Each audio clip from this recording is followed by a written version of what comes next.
What's up guys? Today we're replacing the fuel pump relay on the V8, so let's go.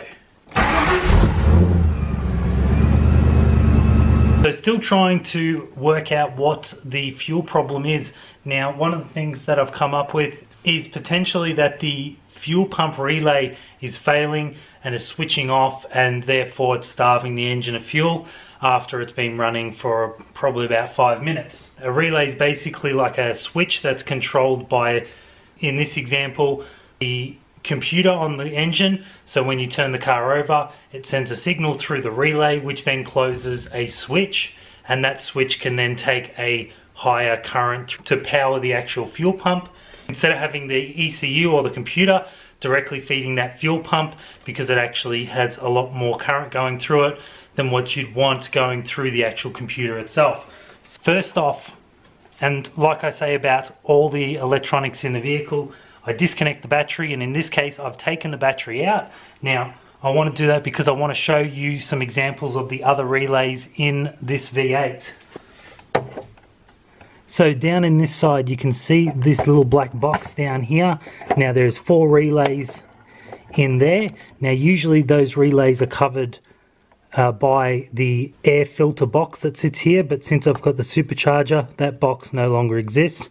So there's 4 down there, and behind this battery that's usually sitting here, there's this little black box, and if you undo the screw that's here, you'll then see that there's more relays sitting behind there.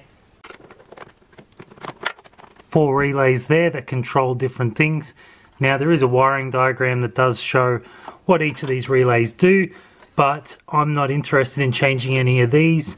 I'm actually interested in the fuel pump, which is actually sitting behind this water reservoir. Now you can see there's some screws here. It's actually behind here attached to the back of this plate. So before we do that, I'm just going to put this cover back on. There's another cover that sits behind one of the relays underneath this reservoir. Now just so you can see on these covers, the cover's designed to slot over the top of the plastic, so you can see there it actually slides onto it. So if you don't put it on in the correct way, it won't be able to screw up properly. So when we put it back on, you want to make sure that you line up that bottom section down here so that it slides on properly. And when it does, like that, you can then put the screw back in and screw it up. To get underneath this reservoir to get to the other relays, there's a couple bolts you have to undo. Now you can do this without draining the entire reservoir and getting it all disconnected, but the things you will need to take off are these 2 hoses up the top, and then there's 3 bolts here, here and here. Now mine are already snapped off due to a previous incident that happened. So I've only got the 1 bolt on the top up here, which they all come off with a 10mm socket, and then you can use some pliers to clamp down on these, and then once you move them across, you can then twist the hose and they come off. Make sure not to actually put something on here to pry it off, because these are plastic. They will snap if you put too much force on them. And then we can push it across and get it out of the way. Now be gentle, but you may need to put a little bit of force into it. And it exposes the 3 relays here. Now there's one under this box, which, similar to the one over here, you have to unscrew and slot off. We don't need to gain access to that one. This one here, I believe, is the computer for the car, the ECU, and the one next to it, which we're interested in, which is the fuel pump relay, which is a green. You can see a bit of the green there. Now there's 2 things we're going to have to do. Unscrew that screw there, and then lift the clip off from the side and pop that out.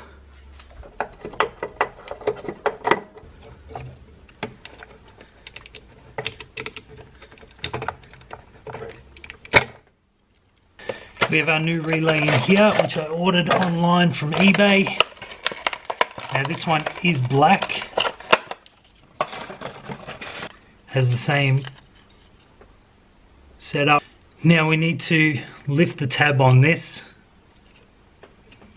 with a screwdriver, and that'll push out. Make sure we don't lose it.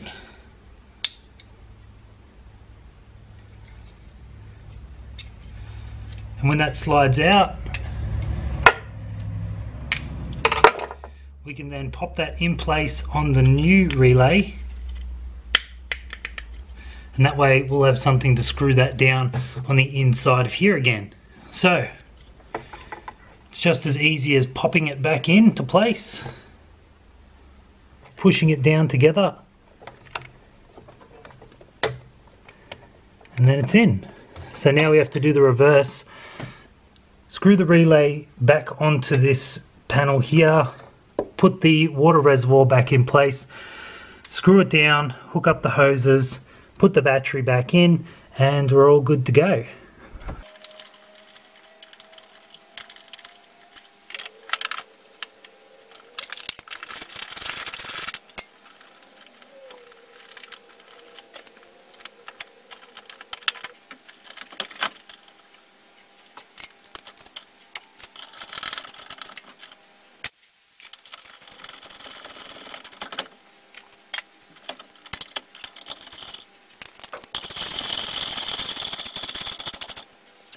And that's how we replace the fuel pump relay.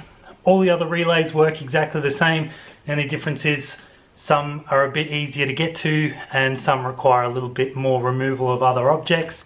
Basically the same principle applies. I'm going to leave the engine running for a bit just to make sure to see if that is the issue. If not, then I have to move on to something else, test another component. Hopefully that's the fix. So we'll just have to wait and see.